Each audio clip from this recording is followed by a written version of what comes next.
그러면 현대적인 관점에서 뭐가 있는 보면 거예요? 유전자 같은 게 나올 수 있는 거죠. 그만해. 니체 할 거야, 니체. 이 자식들 그냥. 우리 실제 하는 것도 있고 실제 하지 않는 것도 있는 것 같아. 알았어요. 아 당연하지 그건 당연한데 그러니까, 야, 그만해! 우리가 계속 잠깐 쉬었는데 계속해서 이제 실제론과 유명론으로 싸우고 있는데 이제 시간이 좀 많아야 되는데 니체 하겠습니다. 니체. 원래 니체는 이제 현대 철학을 이제 연 사람이라 가지고 좀 뒷부분에 써야 되는데 깡 선생이랑 김도인이 준비를 안 했어요. 그래가지고 니체부터 할 겁니다. 니체 빠르게 할게요. 사실은 참 그 독보적인 방송입니다. 어떻게 니체를 한 35분 만에 니체를 끝낼 거예요. 니체는 이제 서구 역사나 서구 철학에 있어서 가장 중요한 인물이라고 나는 판단하는데 일단 니체를 어떻게 알아볼 거냐면은 첫 번째 니체의 별명이 망치를 든 철학자 아닙니까? 그래서 니체가 뭔가 서구 역사 전체를 부십니다. 그래서 둘로 나눠서 알아볼 거예요. 첫 번째 니체가 뭘 부쉈는가에 대해서 알아볼 거고 두 번째 뭘 이렇게 부스럭부스럭 꺼내고 있나? 뭐 먹자고. 알았어요. 야 맛있어요 이거. 일단 니체가 부순 것 알아볼 거고 두 번째는 부순 다음에 무엇을 새로 만들었는가 둘로 나눠서 알아볼 겁니다. 일단 뭘 부쉈냐면은 차례대로 이렇게 할 거예요. 먼저 도덕을 부숩니다. 그거에 연결된 기독교를 부수게 될 거고 그 다음에 이제 신의 죽음을 결론 내리게 되는 걸 보게 될 거고 새로 뭘 만드느냐 초인을 만들어내는데 초인을 만들어내는 과정으로서 영혼 회귀를 알아볼 겁니다. 일단 빨리 시끼리 그냥 맛있습니다. 맛있어요? 드시죠. 하나의 보편자에서 나온 오렌지 젤리를 먹고 있어요. 네. 이 자식들 그냥 젤리네? 젤리? 맛있어요. 난 시야 없어 죽겠는데. 쫄깃쫄깃하죠. 그래서 우리가 니체가 부순 것과 새로 만든 것을 알아보고 토론해 보려고요. 니체가 말한 대로 어떻게 살 것인가. 니체의 생각대로라면 우리의 인생이 많이 바뀔 것 같아가지고 그걸 알아보려고 합니다. 일단 니체가 부순 것과 새로 만든 것을 알아보기 전에 니체에 대한 개요랑 생애에 대해서 빠르게 알아볼게요. 니체에 대한 개요.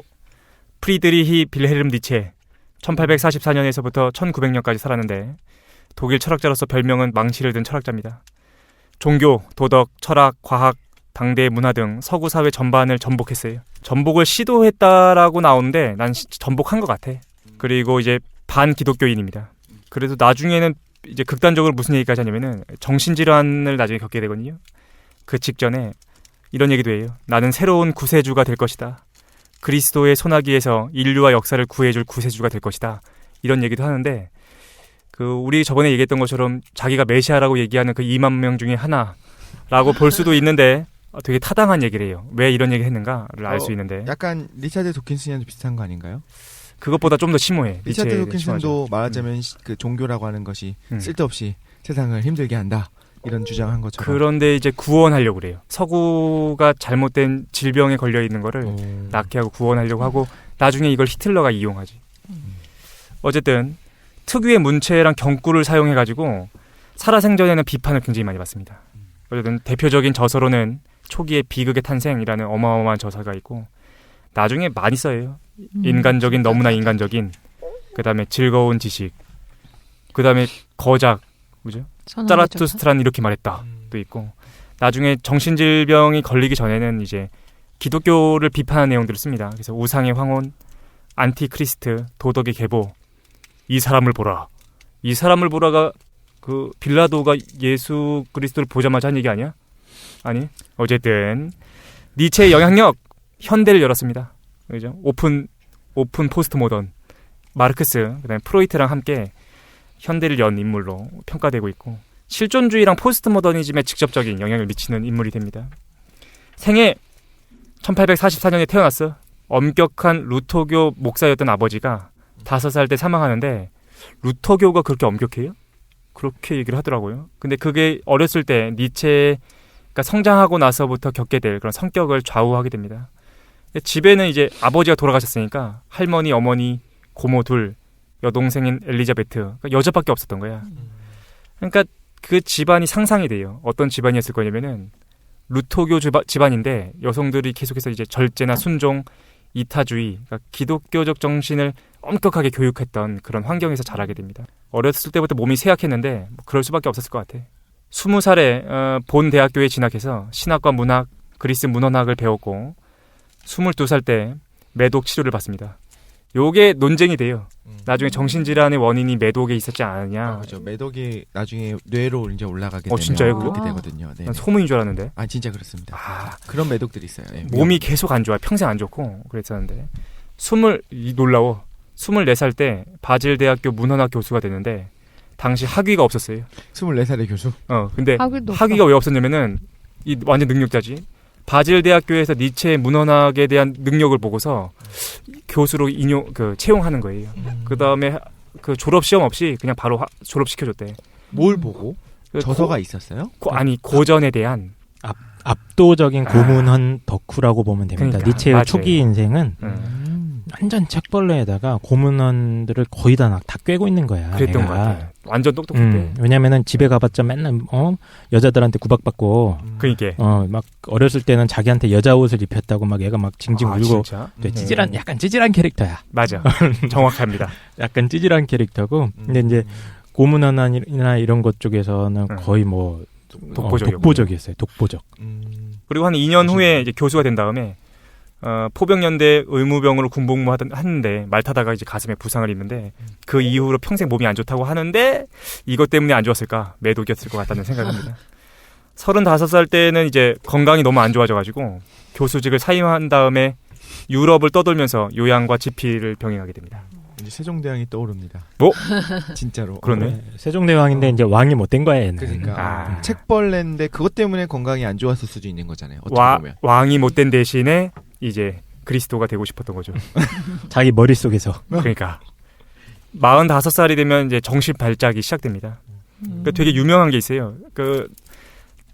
마지막에 이제 정신이 있었을 때 어떤 행동을 하냐면은 광장에서 이제 마부한테 채찍질 당하는 말을 본 다음에 울며 감싸 안습니다. 왜 맞고 있냐? 그러다가 정신을 잃고 이게 살아생전이 아니군요. 맨정신의 마지막 모습이었어요. 뭔가 극적이지. 그러니까 말이 막 두드러 맞고 있으니까 그렇지. 안 돼 하면서 이제 껴안다가 넘어졌던가 그럴 거예요. 그리고 나서 이제 뭔가 멋있어 지금.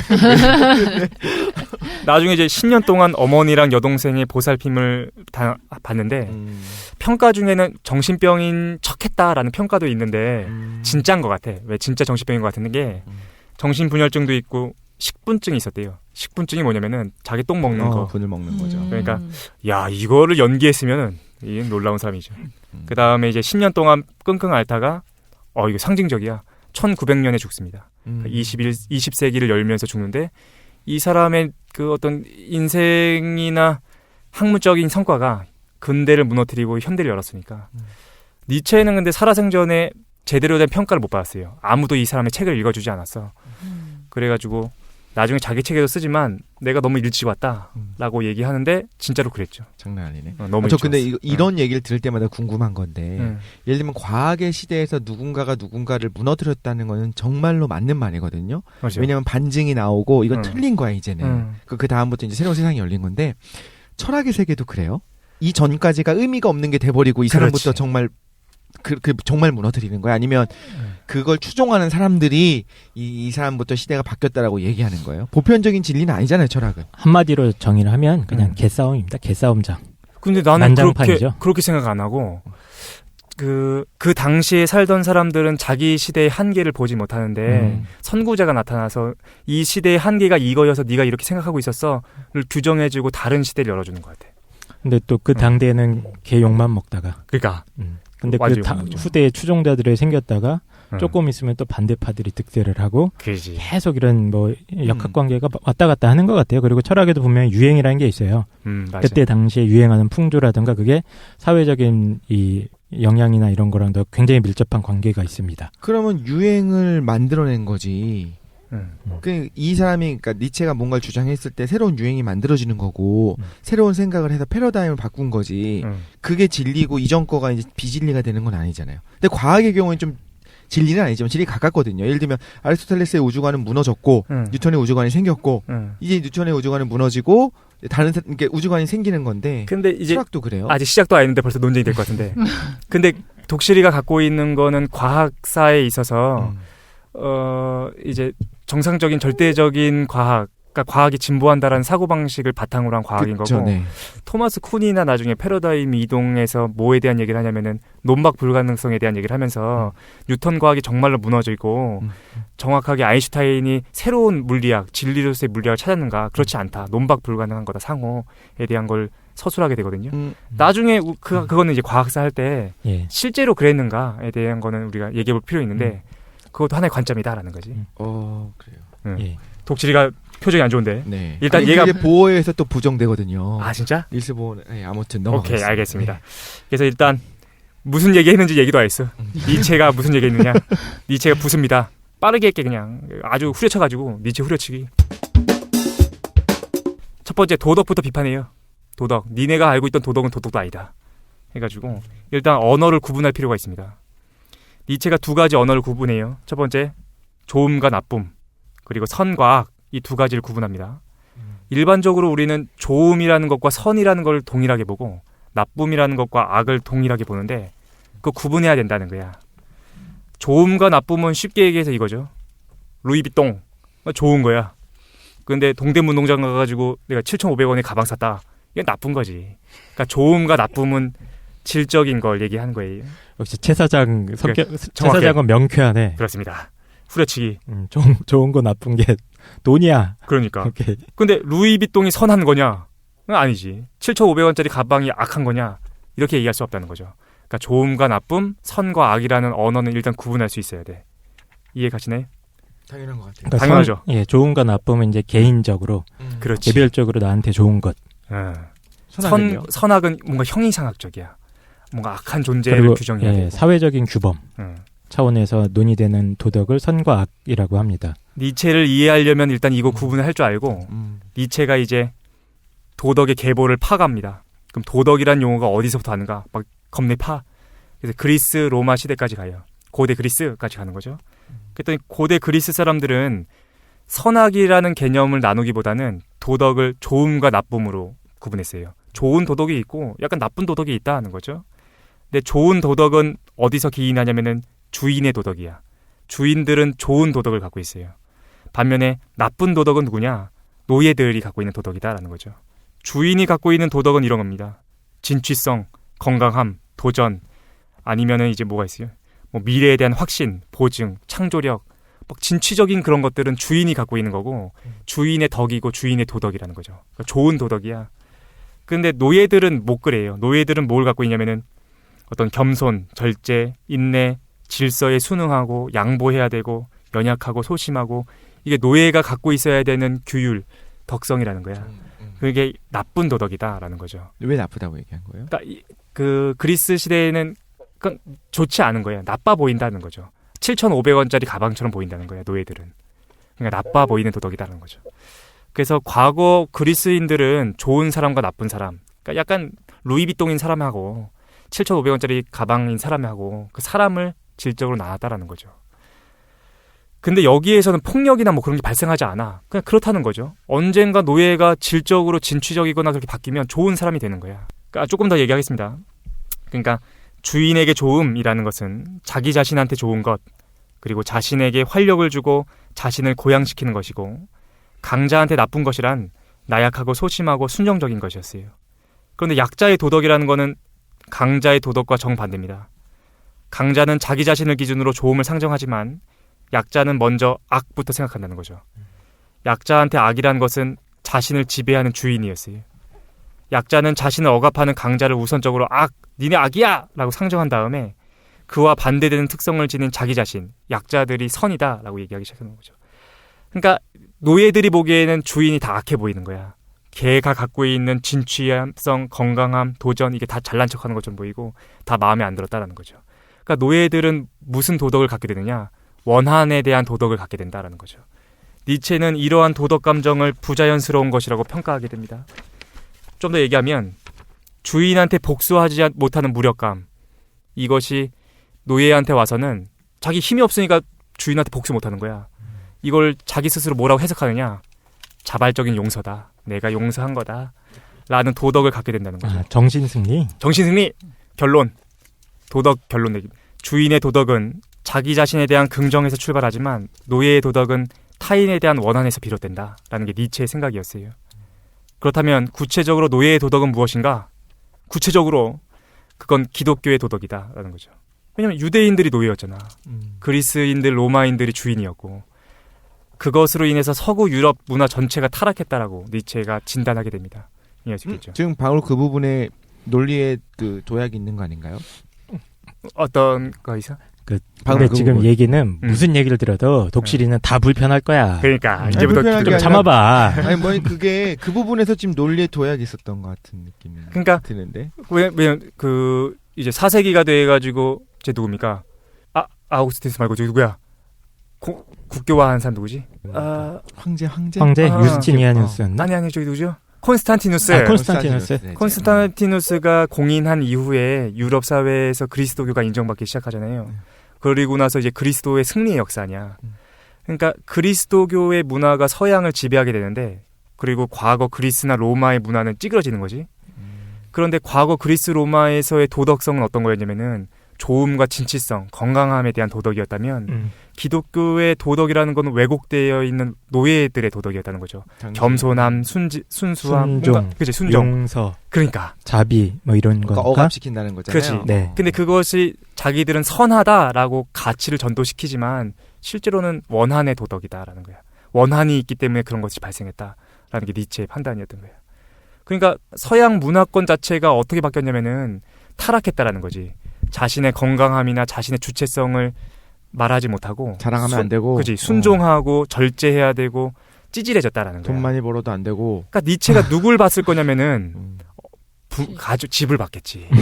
그렇게 힘들게 살아가는 그 엄마, 그러니까 할머니. 오히려 왜곡적인 아까도 들으면서 불편했던 게 기독교 얘기가 나오기 전부터도 그 두 개를 구분을 한 것이 그 사람 생각이지 이게 보편적이냐는. 그러니까 그 사람 사상을 우리가 한번 참고를 해보는 거지. 그 사람 말이 옳다 그러다 지금 뭐 이제 결정하는 거 아니고. 근데 왜 그 철학자들은 그거를 보편적인 것부터 시작을 안 하고 왜 자신들이 이렇게 나는 이렇게 생각해. 옛날에 두 가지 종류의 도덕이 있었어. 이렇게 하고 시작해요. 원래 그래요? 근데 아까 전에 얘기했던 것처럼 얘가 고전학에 대해서 덕후였던 거야. 완전 덕후였던 거야. 그러니까 이걸 도덕에 계보해서 역사적으로 파고 들어가. 역사적으로 이러이러했다. 그러니까 푸코가 나중에 니체가 하는 학문의 방식을 따라해요. 근데 푸코는 제가 들었을 때 이해가 갔었던 게 뭐냐면 해석학의 문제거든요. 이걸 이렇게 해석하는 거야. 저렇게 해석하는 거고. 근데 지금 약간 뉘앙스는 그게 아니라 이건 이런 게 있었다고 해석했을 때 이렇게 설명이 돼. 이게 아니라 이건 이거였고 그래서 이렇게 됐어라고 지금 강력하게 얘기하잖아요. 아니, 중간에 이제 후려쳐서 그러는데 그런 그러니까 그 과정들이 있는 건데 결론만 빨리 얘기하고 있습니다. 어쨌든 그래서 이건 조금 이따 토론해 보도록 합시다. 후려쳐가지고 기독교를 비판해. 이게 다 누구 잘못이냐? 왜 서양이 이렇게 엉망진창이 되고 찌질해졌느냐? 다 그리스도 때문이다. 라는 거죠. 그리스도가 한 일은 좋음과 나쁨이라는 가치가 있었는데 그 가치를 역전시켜서 선과 악이라는 걸로 같이 전도시켰다라는 거야. 좋은 건 나쁜 악으로, 그다음에 나쁜 건 선으로. 그것을 유대교가 했고 구체적으로 그리스도가 그걸 정확하게 공고히 했다라는 거야. 이해할 수 있겠죠? 그런데 이게 재밌는 게 뭐냐면은 기독교 비판은 지금 시간이 너무 없어서 빨리 건너뛸 텐데 얘가 이게 성경의 역사도 파요. 그러면서 뭐라고 얘기하냐면은 그리스도는 실제로 그가 한 얘기들을 파보면 자기는 이런 얘기를 안 했다는 거야. 그러니까 니체에 따르면 진정한 기독교인은 예수 단 한 명에 불과하다. 그는 심리적 상태로서의 천국을 말했다라는 거죠. 그러니까 마치 붓다 얘기를 하는데 부처가 열반 개념을 얘기할 때 지금 이 순간 한다는 거죠. 지금 이 순간 바로 천국에 오는 건데 이걸 누가 망치냐면 바울이 망쳐요. 바울이 등장해서 제도적인 기독교를 만들고 모든 것을 다 망쳤다. 그러니까 저편세계를 만들었다는 거죠. 천국, 저승, 이대하계, 이상세계 이런 것들을 형이상학적으로 만들어내면서 기독교를 망쳤다는 거야. 예수는 안 그랬는데. 예수님은 하나님의 나라를 여기에 임하는 걸로 봤죠. 그렇죠. 그러니까 이거는 붓다의 말과 굉장히 유사하다라는 거야. 근데 어쨌든 그래서 이렇게 얘기합니다. 기독교에 대해서 우리가 방금 했던 얘기 있죠. 기독교라는 것은 완벽하게 플라톤주의고 플라톤주의를 대중화시킨 것에 불과하다라고 저평가하게 됩니다. 그리고 나서 기독교 비판한 다음에 결론 냅니다. 그래서 신이 죽었어. 그래서 선언하죠. 즐거운 학문에서 니체가 선언합니다. 신이 죽었다. 유명한 거 아닙니까?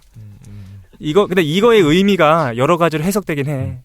게시판에 이런 걸 누가 썼으면 이제 악플 한 100만 개 달리고 그러니까 그랬을 텐데. 그러니까 유명한 멘트죠. 근데 여기 즐거운 학문에서 신이 죽었다를 누가 말하냐면은 광인이 나타나서 얘기합니다. 광인이 환한 아침에 등불을 들고서 찾아와요. 광장에 와서 사람들한테 설교하고 다녀. 야, 신이 죽었어. 광인이 누구의 빛이에요? 아니면 미친 사람? 미친놈. 미친놈이라는 거죠. 그러니까 그 얘기를 사실 못했는데 니체는 서구 역사를 둘로 나누거든요. 아폴론적인 것과 디오니소스적인 걸로 나누는데 디오니소스 광인이죠. 그렇죠. 디오니소스적인 것에 대한 얘기를 많이 해요. 근데 광인이 이렇게 얘기해. 우리가 신을 죽였다. 너희와 내가 우리 모두는 신의 살해자다. 그러면서 이렇게 얘기합니다. 광인이. 하지만 우리가 어떻게 이런 일을 저지를 수 있었는가? 우리가 어떻게 저 바다를 모두 마셔버릴 수 있었는가? 누가 우리로 하여금 모든 수평선을 지울 수 있게 하였는가? 이런 얘기를 하는 거죠. 그러니까 세상이 이제 그러니까 되게 상징적인데 세상이 이제 다 무너진 거야. 신의 죽음과 함께 모든 게 다 무너지게 된 거죠. 그런데 광장에 있는 사람들이 광인의 얘기에 귀 기울이지 않습니다. 그러니까 광인이 놀래. 그래서 내가 너무 빨리 왔나? 이 얘기가 나와요. 그래서 이렇게 얘기해. 나는 너무 일찍 왔도다. 이렇게 얘기합니다. 그리고 나서 저녁에는 광인이 어디로 가냐면은 이제 교회를 돌아다니면서 이런 얘기를 합니다. 이제 이 교회들이 신의 무덤이 아니고 무엇이란 말인가? 이런 얘기를 하면서 돌아다니게 돼요. 그러니까 신은 죽었는데 그거를 제사 드리는 교회만이 남았다라는 거죠. 어쨌든 신의 죽음을 설파하면서 여기서 신이 죽었다는 건 뭘 얘기하는 거냐면은 그때까지의 그 서구 사회가 갖고 있었던 어떤 기독교 중심의 사회를 무너뜨리려고 한 거야. 그러니까 일단은 그때 이미 많이 무너지지 않았었어요? 맞아요. 그때 이미 많이 무너졌죠. 그러니까. 근데 근데 이건 반기독교인 거지 그냥 이게 왜 철학자인지는 잘 모르겠어요. 근데 지금 얘기한 걸로 두 가지를 일단 무너뜨린 거죠. 서구인이 갖고 있었던 도덕관을 일단 무너뜨렸고 그 다음에 기독교 너희가 믿고 있는 그 기독교라는 것이 정상적이지 않다라는 걸 일단 밝힌 거야. 근데 제가 얘기 못했던 건 뭐냐면은 과학이랑 근대 합리성에 대한 얘기를 하는데 그건 뺐어요. 왜? 그것도 사실 되게 신랄하게 비판을 그렇죠. 하죠. 예. 근데 이것만 가져온 이유는 독실이를 놀리기 위해서 기독교와 관련된 것만 뽑았어. 그냥 별거 아닌 그 당시 그쵸? 사람들 기독교인들이 아니 그 기독교 철학자라고 하는 사람들 다 알고 있었는데 그런 거 바울의 신학이라는 것도 다 알고 있었고. 그럼요. 그런데 그럼요, 다 알고 그 정도 있었지. 이렇게까지 신랄하게 까진 않지. 이건 뭐 거의 그러니까. 극딜이잖아. 저는 이게 뭘 어. 생각했냐면 니체라고 하는 사람이 굉장히 위대하고 정말 이 이후에 모든 사람들이 거기에 동조하면 이렇게 될 줄 알았는데 들어보니까 뭐 별거 아니네. 왜 후려쳐가지고 그래. 이렇게 평가하기 그건 쉽지 아니고 않고. 이제 그때 당시 시대적 맥락상에서는 이 정도로 거의 극단적인 딜을 한 사람이 없어요. 그러니까 이렇게까지 깐 사람이 없어요. 안 그래도 자기도 반감을 갖고 있었던 반기독교인들이 그러니까 생각으로 마음에 안 들었던 사람들이 막 일어난 거야. 그러니까. 근데 일어났으면 좋았을 텐데 그렇지도 않아요. 비판도 없었어요. 그러니까 논리적으로 이 이야기를 들었을 때 니체 이야기를 들었을 때 도저히 반박이 불가능하다. 진짜 저 사람 말에 내가 이길 수가 없다. 항복 이런 그런 게 아닌 것 같은데요. 그러니까 지금 니체 이제 부정적인 그러니까 기존 시대를 비판하는 쪽만 얘기를 들으면은 우리는 공감이 안 되지. 기독교 세계관이 없는 사람들이라든가 현대적인 감수성에서 들으면은 당연한 거 아니야? 이 정도 느낌일 텐데. 근데 이 이후에 니체가 하는 이야기. 그러니까 니체는 이제 그때 당시에 이미 그 허무주의적인 성격의 그런 맞아요. 풍조가 퍼져 있었던 거를 극복하려고 하는 사람이에요. 사실은 기독교만 깔려고 한 게 아니, 이 사람은. 맞아, 사실. 깔려고 한 게 아니고 자기가 얘기하고 싶은 게 있는데 걸림돌이 있는 거야. 여러 가지 걸림돌들이 있는데 그래서 과학도 굉장히 공격을 합니다. 진화론도 사실 공격하고. 플라톤 이제 엄청 뜰까요. 플라톤이 다 말아먹었다고 세상을. 맞아요. 예, 그러니까 다 까는데 그 중에 기독교가 특별히 걸렸고 기독교를 놀리기 위해서 그냥, 제사장이. 아니 이 사람은 그냥 기존의 전통을 다 거지. 그냥 깐 거잖아요. 근데 그렇지. 이게 그러니까 그 당시에 철학자들이 들을 때 꼼짝 못할 정도로 그래 할 말이 없네. 그러니까 진중권이 말 잘하는 것처럼. 그런 거예요? 그러니까 당시에는 관심도 없었는데, 그러니까 광인이 얘기하잖아. 광인은 니체야. 내가 너무 빨리 왔나? 중2병 같은 좀 느낌. 100년 후에 알게 될 거다. 난 엄청 잘났는데 굉장히 일리 있는 아무도 이야기들이 몰라. 많아서 일단 좀 들어봅시다. 얘기를 해주십시오. 일단은 그래서 빠른 시간 동안에 그 많은 내용들에서 니체가 무너뜨린 걸 얘기했어요. 일단 도덕과 종교에 좀 집중해서 무너뜨렸다라는 거죠. 그리고 나서 이제 그럼 새로운 세계가 있어야지. 그러니까 니체는 이렇게 얘기해. 쇼펜하우어가 이 일들을 다 했어. 다 무너뜨렸는데 쇼펜하우어는 허무주의로 끝났다라는 거야. 근데 니체는 새로운 세계를 만들고 싶어합니다. 그래서 새로운 세계를 가져와. 새로운 세계, 그러면 이제 신이 죽은 세계. 거기에서 이제 누가 있느냐? 초인이 이 세계를 이끌어야 된다라는 거죠. 슈퍼맨, 독일어로 위버맨시. 그러니까 초인이 등장하게 됩니다. 초인을 3단계로 얘기하거든요. 니체의 책이 안 읽혔던 이유가 뭐냐면은 철학책이 아니라 시 같았어. 그리고 어떤 경구들이었고 소설 같지 그냥. 그렇지. 소설이죠. 예. 그래서 초인도 상징합니다. 철인 같아. 그래? 철인. 철인 나온 거 다시 나온 거 아니에요? 비슷하죠. 근데 그 초인은 일단 처음엔 낙타의 모습을 하고 있어요. 그러니까 순종적이고 그 힘든 그 광야를 건너고 그러니까 수동적인 모습으로 나타나다가 이제 낙타는 곧 사자가 되어야 합니다. 그래서 물어뜯고 적극적인 존재가 돼야 돼. 라이언 하트. 그렇지, 라이언 하트가 되는 거죠. 하지만 라이언 하트는 어떠냐? 용감하나 지혜가 없어. 리처드 내 얘기야. 그래서 그럼 이제 사자는 뭐가 돼야 되냐? 이제 어린아이가 돼야 된다라는 거죠. 어린아이가 갖고 있는 건 창조성인 거야. 그러니까 이거 뭐에 대한 상징이냐면은 수동과 적극성 그리고 이제 창조로 나아가는 걸 얘기하는데 초인 얘기를 저는 영혼 회귀랑 연결시키고 싶어서 내가 진짜 하고 싶었던 건 이제 영혼 회귀거든요. 시간이 없지만 빠르게 영혼 회귀가 뭐냐? 얘기를 못해. 질문을 못하네. 요 영혼 회귀랑 얘기 한번 해보려고요. 영혼 회귀는 니체 사상에서 저는 개인적으로 가장 중요한 개념이 아닌가라는 생각이 드는데 죽은 다음의 모습이에요. 그러니까 죽은 다음에 우리가 논리적으로 가질 수 있는 건 뭐냐면은 기독교적 생각에서는 영원한 삶이냐, 그렇지? 천국이든 지옥이든 그 삶이 영원히 가는 거죠. 불교에서의 죽음 이후의 삶은 뭐냐면은 윤회입니다. 새로운 모습으로 계속해서 탄생하는 거야. 근데 니체가 짜라투스트라라는 사람의 입을 빌어서 이런 얘기를 해요. 죽은 다음에 뭐가 있느냐? 죽은 다음에는 네 삶을 그대로 다시 한번 산다를 얘기하는 거야. 예를 들어 독실이야. 독실이가 이제 살다가 최 사장 꼬임에 빠져가지고 팟빵 녹음을 막 했어요. 그래서 영혼 회귀에 대한 얘기를 들으는데 막 불편해. 야 이게 무슨 내용이야? 하고서 잘 살다가 죽었어. 그럼 뭐로 태어나느냐? 독실이로 다시 태어난다는 거죠. 그리고 그대로 인생을 반복합니다. 최 사장 꼬임에 빠져가지고 팟빵 스튜디오에 와가지고 영혼 회귀에 듣는 얘기를 듣는 거죠. 그래서 이게 무슨 내용이야? 하다가 살다가 또 죽어. 다시 태어나면 다시 그 삶을 그대로 반복한다는 거예요. 매번. 그렇지. 그러니까 이건 마치 테이프 같아요. 테이프를 한 번 돌고 다시 듣고를 반복하는데 조금도 바뀌지 않는 삶을 계속해서 산다. 이것이 영혼 회귀예요. 영원히 그 삶이 돌아온다라는 거죠. 지옥 같네. 그지. 니체가 물어봐. 모르고 사는 거잖아요. 그렇지. 그때는 모르는 거지. 그런데 만약에 이게 진실이라면 어때요? 그래, 이 삶을 긍정할 수 있어 라고 얘기할 수 있느냐라고 니체가 물어봐. 목적도 없고 그렇지. 뭐 목표도 없고 그러니까 하느님이 오셔서 우리를 다 구원도 안 해줘. 구원해주는 것도 아니고 독실한테 물어봐야지. 독실은 이 삶이 만약에 레알 진짜라면 이 삶이 긍정할 수 있어요? 내 삶은 괜찮다. 그러니까 예를 들어서 우리가 매트릭스 같은 소프트웨어에 계속 묶여 있는 거네. 계속 반복하는 거야. 죽지도 않고 우리가 배터리로 꽂혀가지고. 그렇지. 그러면 어떨 것 같아요? 이 삶이 어때? 존엔 끔찍할걸? 아니, 끔찍한 것도 모르겠지. 나 군대 다시 가야 돼. 아니, 끔찍한 것도 모르는 거 아니에요, 그러면? 모르잖아. 다시 태어났다는 걸 모르고 사는 거잖아. 그런데 모를 텐데 그래도 이게 진짜라면 내가 그게 진짜라는 걸 알았어. 그러니까 그 좀 시야를 넓혀서 우리의 인생이라는 게 본질이 이렇게 계속 아무 목적도 없고 의미도 없이 계속 도는 거야. 도는 그런 상황이라면 왜 얘기하는지 알 것 같아. 그 시간의 역사 가운데 이렇게 박혀 있는 거를 말하는 거잖아요. 난 여전히 근데 어차피 이 사람이 인식하지 못할 거라면 괜찮은 것 같은데. 그래서 니체의 얘기를 좀 얘기한다면 토론을 했으면 좋겠어서 니체는 이렇게 사실 이렇게 얘기하는 거죠. 그러니까 니체의 이 영혼 회귀의 사상이 진짜가 아닐 수도 있어. 근데 우리한테 뭘 환기시켜 주냐면은 이제 두 가지를 같이 전도하게 만듭니다. 그러니까 우리는 기본적으로 뭘 생각하냐면 인생이라는 게 무한히 길다고 생각하는 거야. 하지만 지금 이 순간은 어떠냐면은 너무 극히 짧죠. 그러니까 순간을 대충 살아가. 내 목표 지점을 하나 만들어 놓은 다음에 그 목표 지점을 향해서 내 인생을 던진다는 거죠. 근데 니체가 영혼 회귀를 통해서 우리한테 얘기해 준 건 뭐냐면은 야, 인생이라는 거는 유한하고 언젠가는 끝나는 거야. 그런데 지금 이 순간은 어떠냐? 지금 이 순간은 영원히 반복하겠지. 그러니까 이 순간의 시간은 영원한 거예요.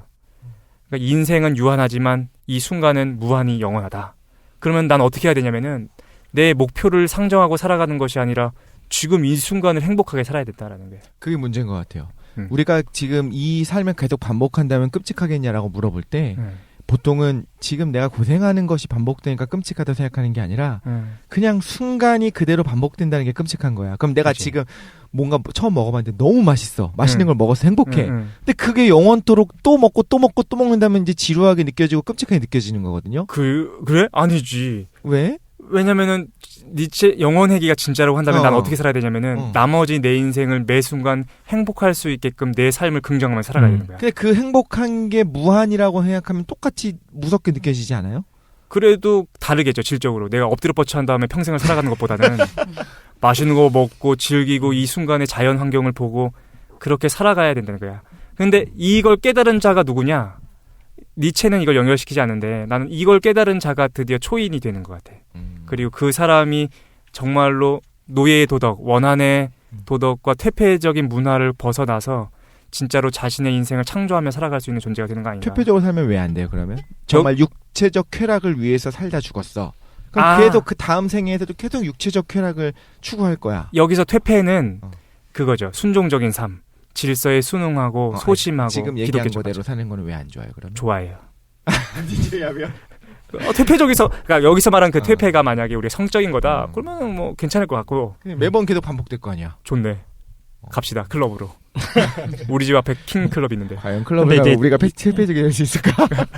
그 매 순간순간마다 남이 시키는 대로 그러니까 이 사람이 계속 비판하는 거는 어떤 외적인 권위라든가 도덕에 의해서 순종하는 삶, 혹은 외적인 권위나 도덕에 의해서 목표가 주어지고 그거대로 따라가는 삶, 이게 무의미하다는 걸 계속 얘기해 주는 거예요. 그렇지. 그러니까 종교 같은 거나 기존의 관습이나 도덕에 얽매일 필요 없는 거예요. 그러면 예를 들면 정의당이나 이런 데서 하고 있는 서민들을 위한 것도 일종의 그 아까 무슨 뭐라고 했지? 그 저급한 노예 도덕인가요? 어려운 문제긴 한데. 질문일 것 같은데, 근데 그 얘기는 조금 아예 카테고리가 다르니까 정치적인 뭐 캠페인 얘기는 여기서 그런가? 확 갖다 붙이기는 애매할 것 근데 같고. 근데 니체가 나중에 가서 연민에 대해서는 비판해요. 연민적인 감정. 근데 그거와 연결될 수 있을 것 같은데 그걸 이 설명하기 사람이 원하는 거는 남한테 의존하지 않는 게 제일 중요한 것 같아요. 제가 뭐 저도 깊이 있게 읽어보진 않았는데 남들한테 의존한다거나 이렇게 쪼그라들어 있는 거 있잖아. 그러니까 쫄아 있는 거. 건강한 삶을 살라는. 뭐 정권이 무서워. 아니면 내 밥줄 끊길 게 무서워. 아니면 뭐 교회라든가 어떤 거에 권위가 무서워가지고 내가 진짜로 하고 싶은 거를 제대로 모르고 그것도 알아도 실천을 안 하고 이런 삶을 되게 싫어해요. 그러니까. 그건 진정한 삶이 아니고 나한테 좋은 게 아니야. 그건 일단. 그런데 당시 대 서구인들이 다 그렇게 살고 있다는 게 니체의 핀. 그럼 만약에 내가 좀 유복하게 태어났어. 그리고 날 때부터 이제 평생 먹고 살기에 충분한 돈을 가지고 있어. 그런데도 불구하고 사회적 압력에 의해서 서민들이랑 공생을 해야 될 것 같은 생각이 들어서 지금까지 좀 도와줬는데 합법적인 선 내에서 이제부터 내 삶을 즐기면서 저 사람의 그렇게 해도 되는 거네. 니체에 의하면 그게 더 좋은 거네. 만약에 타인을 돕는 그 이유가 예를 들어서 내 종교적 두려움이나 사회적 압력 때문에. 그치, 사회적 시선이라고 한다면 그 삶은 노예의 도덕인 거죠. 그렇지. 노예 상태인 그런데 거죠. 내가 누구도 도와주지 말라고 얘기하고 내 상황이 그렇지 않음에도 불구하고 내가 그것이 옳다라고 믿는 자신의 어떤 건강한 신념에 의해서 했다라고 한다면 그러니까 예를 들면 태어날 때부터 이런 교육을 받은 거야. 너는 쟤네들이랑 달라. 그러니까 귀족이야. 귀족으로 길러진 거야. 너는 쟤네들이랑 달라. 쟤네 너랑 피도 다르고 너는 이렇게 살도록 된 거고 타고난 거. 너의 운명이 그렇고 쟤네들은 저렇게 그냥 서민적으로 살다가 그냥 적당히 그렇게 만약에 뼛속까지 그렇게 교육을 받은 사람이 자기 신념대로 행동하는 거는 니체에 의하면 굉장히 건강하고 좋은 삶인 거네요. 그러니까 니체는 그러니까 주인은 어떻냐면은 주인은 타인을 생각하지 않으면서 내 도덕을 먼저 생각한다는 거야. 나한테 좋은 거를 먼저 찾는다는 거죠. 그런데 노예들은 어떠냐면은 나를 고려하면서 도덕을 만드는 것이 아니라 타인, 제가 나쁘다, 제가 밉다라는 걸 가지고서 만든다는 거야. 그러니까 지금 얘기한 만약에 내가 태어났는데 나는 어떤 거리낌도 없고 그러니까 니체한테 있어서 이기심은 좋아해요. 왜냐면 자기를 위한 건 거야. 그러니까 괜찮다라는 눈치 거지. 보지 말아라. 그냥. 그렇지. 그래서 이게 영혼핵인데 이런 삶에 대해서 한번 같이 얘기해봤으면 좋겠다는 생각이 들었어요. 어떠냐? 방금 전에 얘기했잖아요. 저 완전 반대합니다. 왜 어떤 면에서 반대? 지금 이 얘기했었잖아요. 이거는 그 당시의 시대적 상황을 계몽하기 위한 목적으로 만든 거란 모르겠어. 당시 사람들이 너무 막 교회에 얽매이고 무서워하고 두려워하고 그래서 좀 그렇게 살아가는 거면 모르겠는데 계몽을 목적으로 한 것이 아니라 그게 아니라 눈치 보지 말고 네가 옳다는 대로 살아라. 그것이 선이다라고 주장을 하는 거라면 그렇지 않은 것 같아요. 전 눈치 보고 살 필요가 있는 것 같아요. 한편으로. 말하자면 여기서 이제 굳이 이거 정치 얘기를 굳이 끌어들이는 건 아닌데요. 뭐 부자들은 가난한 사람들의 눈치를 좀 봐야 되고 가난한 사람들은 마찬가지로 자신의 그 의견을 계속 이렇게 하면서 하는 것이 아니라 어느 정도 우리 진짜 한번 정치 이야기할 때도 서로 상생이 중요하고 민주주의는 결국엔 토론의 과정이 중요하다고 했잖아요. 토론하는 것 자체가 저는 일종의 눈치라고 보거든요. 그러니까 서로의 삶을 한번 생각해보고 저 사람의 삶에 대해서도 다시 한번 이제 생각해보고 사실 거의 눈치라고 나쁘게 표현했지만 타인에 대한 고려를 그렇죠. 하면서 살아야 된다는 저는 거예요. 그런 것 같아요. 제 생각에는. 근데 니체가 타인에 대한 고려가 없는 삶을 추구한 건 전혀 아니고요.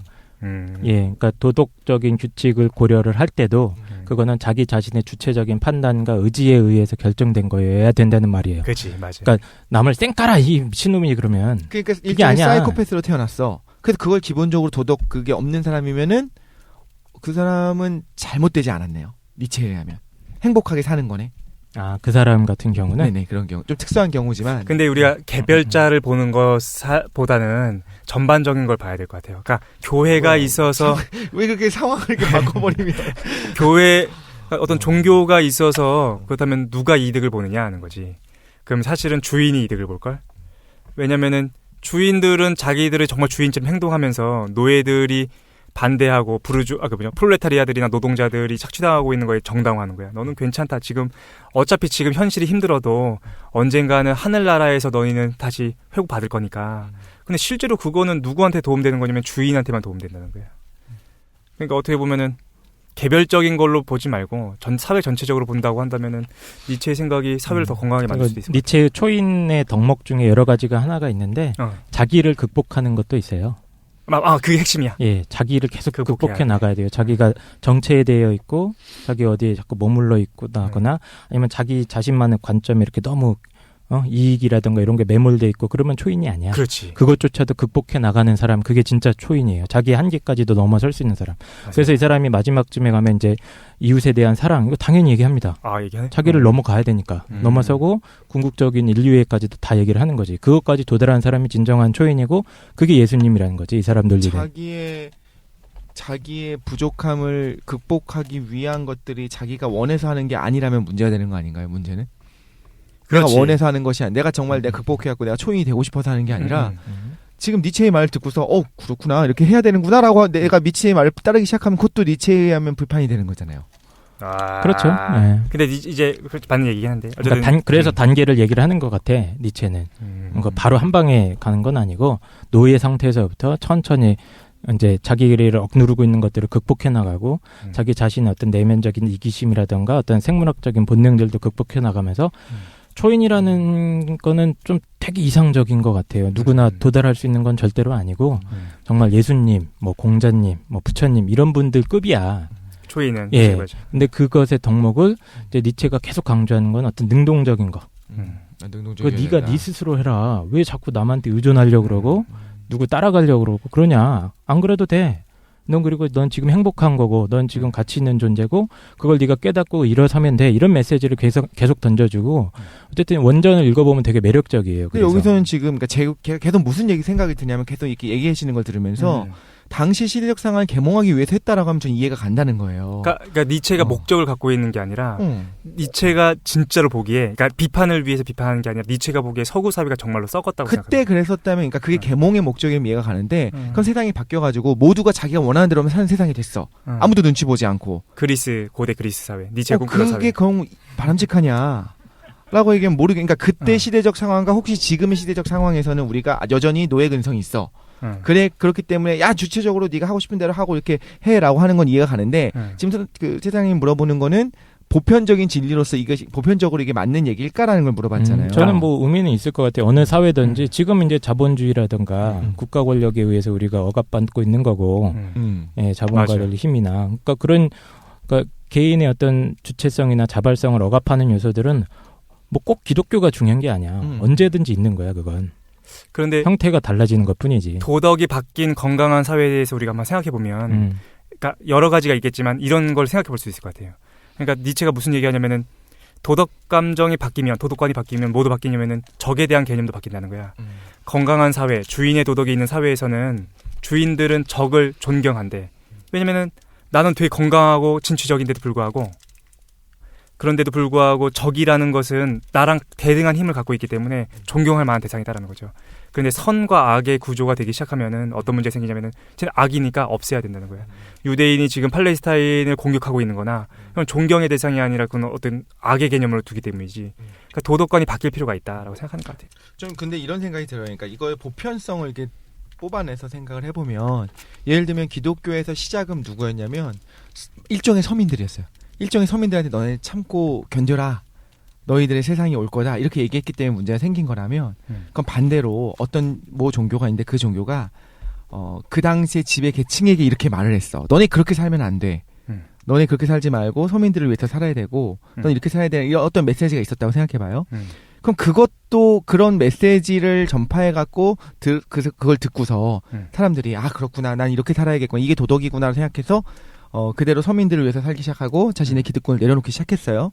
그럼 그 종교조차도 니체에 의하면 비판받을 수 있어야 된다는 그렇지요. 거예요. 그러니까 저는 이게 보편적인지 모르겠다는 거지.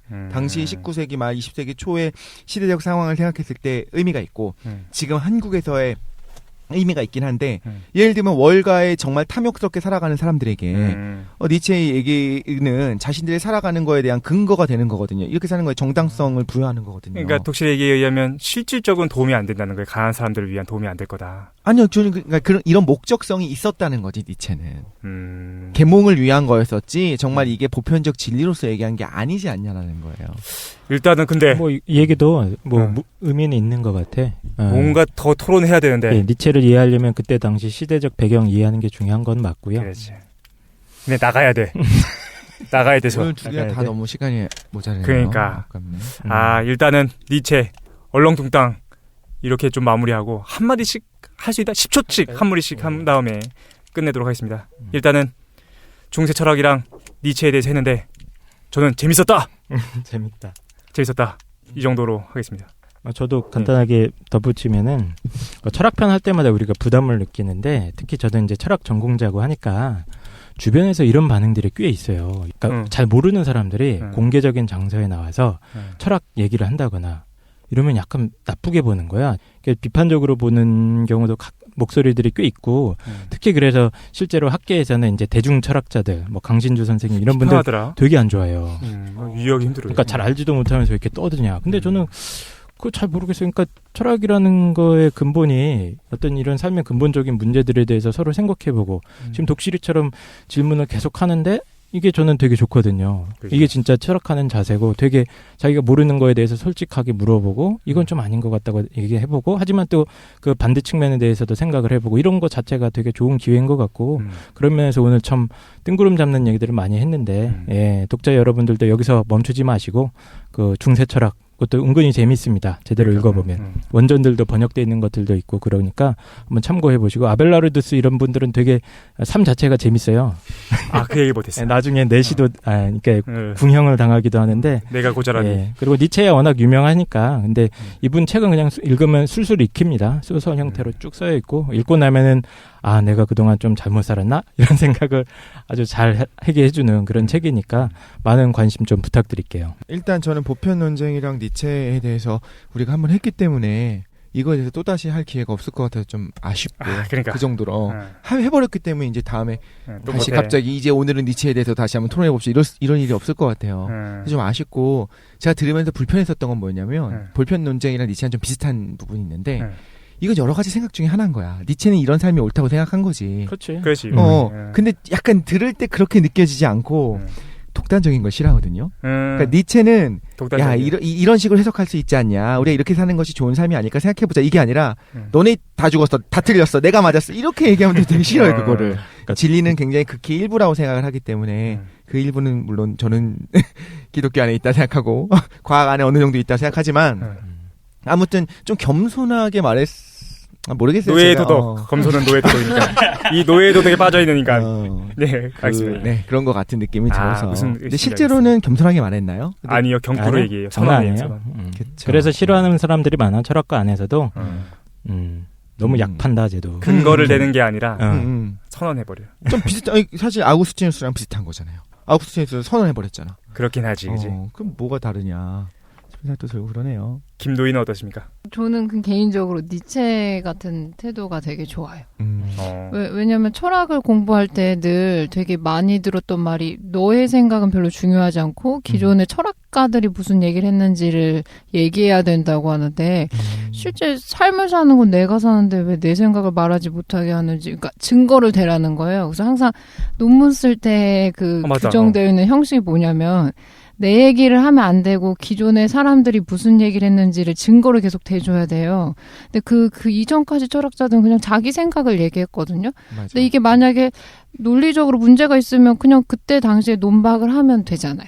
그러니까 너 생각은 틀린 것 같은데 이런 점은 문제다라고 말을 할 수가 있는 건데 그게 나쁘지는 않은 것 같아요. 예, 알겠습니다. 일단 그래서 네네. 우리 철학에서 1, 2부 진행했는데 다음 시간에 3부랑 4부 소크라테스랑 키에르케고로 잘 준비해서 다음 주에 뵙는 걸로 하겠습니다. 고생 많이 하셨습니다. 수고하셨습니다. 소크라테스 누가요? 소크라테스는 깡생. 깡생입니다. 키에르케고르. 멋지다. 네.